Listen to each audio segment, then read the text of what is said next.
Hey guys, how's it going? Today I wanted to speak about a subject of how have computers changed the world we live in? Well, it's obviously changed the world in many, many ways.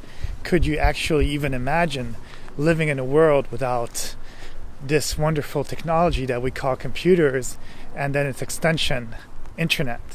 If you really think about it, it's changed so much.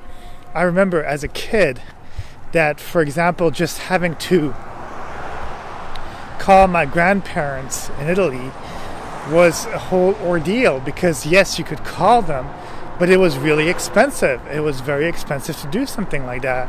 So we tend to do it every couple weeks. And nowadays, with computers and programs such as Skype, WhatsApp, or even Facebook audio, you're able to call people so easily. It's amazing. And also the fact that all these calculations that were made in the old days by human beings can actually be made so easily just by a couple clicks of the keyboard in your own house. And that a computer, basically the size of a phone, because your phone is a computer, whether you want to realize it or not, just the fact that the phone the first computers used to take up a whole room. They were huge, so much electricity and stuff like that, and they really literally would be less powerful than what you can hold in your hand. And I can't even imagine how it's going to be in the next 10 years, 5 years, 15 years.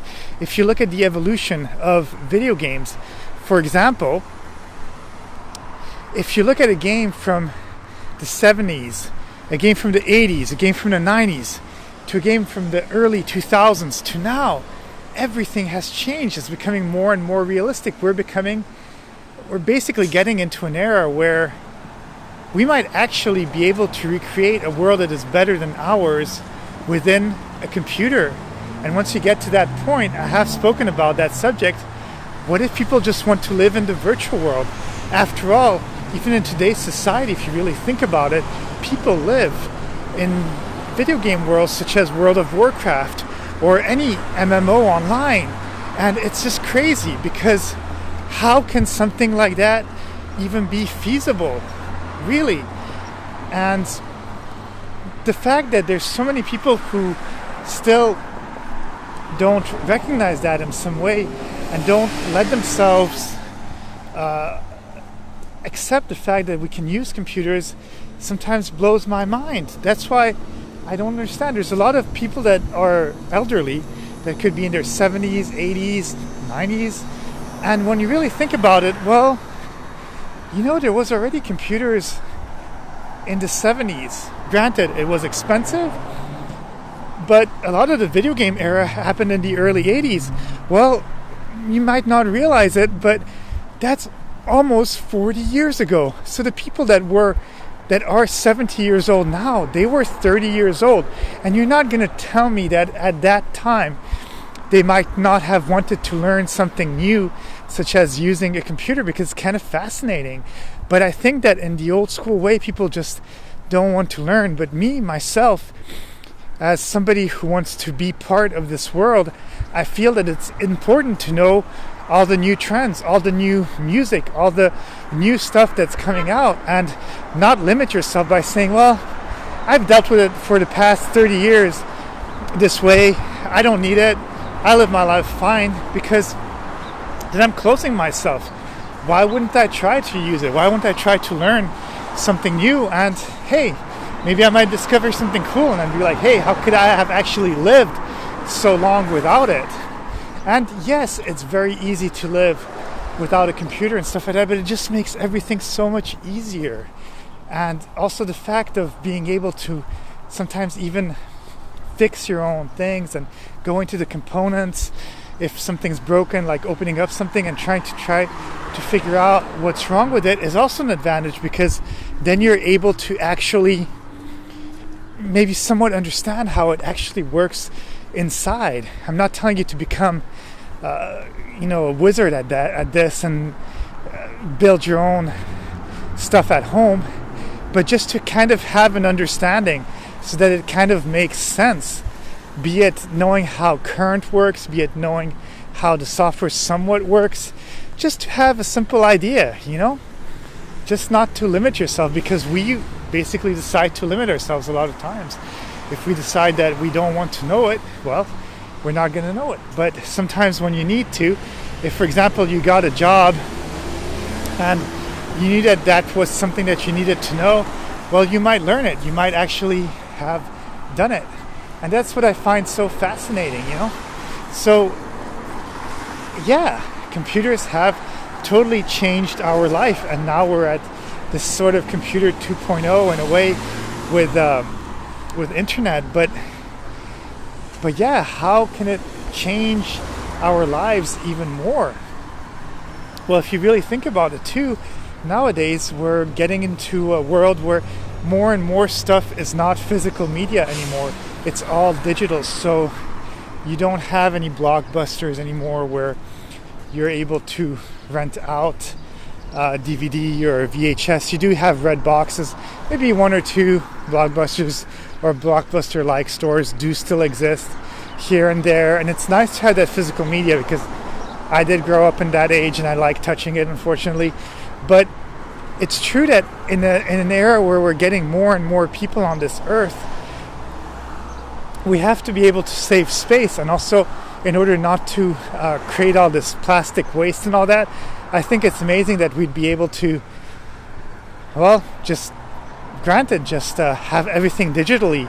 I've even seen that the new consoles now, Xbox is trying to go a fully digital Xbox One, and there's Google that's doing a console too that's fully digital, and the TV is being implemented with smart technology, and even video games such as Assassin's Creed have this stream on demand kind of service, so you don't even need to really install the game, you can stream it live.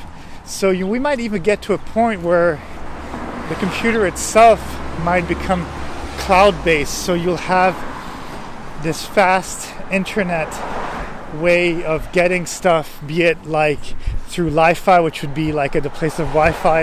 It would be through light, which is much faster, obviously because you're at the speed of light, and it can give you much more data at a faster pace.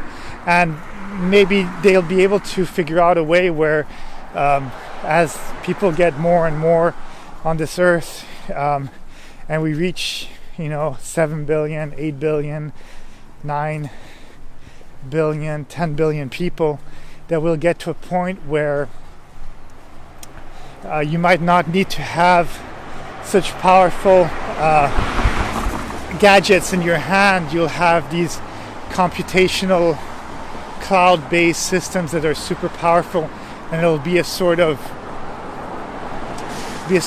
subscription-based service where you pay a minimal fee of maybe, we'll say $15 a month or something like that, and it'll give you access to all that without having to actually own all these things.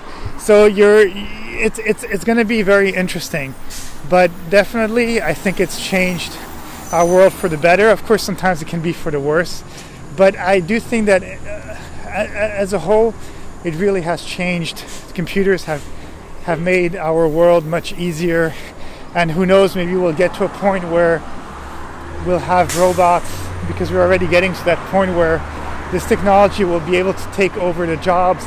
And if we're able to have enough of that and all the jobs can be taken over, then we can just have a universal income in some way, and the jobs will be more mental. And I think that's a great thing. So if we're able to get to a point where we're able to have robots work for us and we can just have money, like a sort of universal income where you're able to just live, because we are, after all, on this earth in a wonderful playground. And if we're stuck in an office doing something we don't want to do 8 hours a day, that's not really fair. But anyways, that's what I had to say on the subject. Have a great day, and talk to you soon.